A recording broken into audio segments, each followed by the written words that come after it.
Lilipat na pala ng TV5 si Mr. M, Johnny Manahan sa TV5. Di umano'y wala na itong contract sa talent arm ng GMA7 na Sparkle. Nakailang taon din si Mr. M sa Sparkle pero hindi siya naging visible sa mga event ng Sparkle. May sariling talent arm na rin ang kapatid network at baka makatulong si Mr. M na magkaroon sila ng mas maraming stable na stars.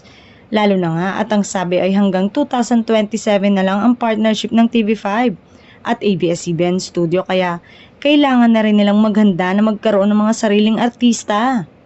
Sa ABS-CBN nga nag-umpisa si Mr. M bilang head ng Star Magic na pinamumunuan ngayon ni Mr. Lorente Jogi.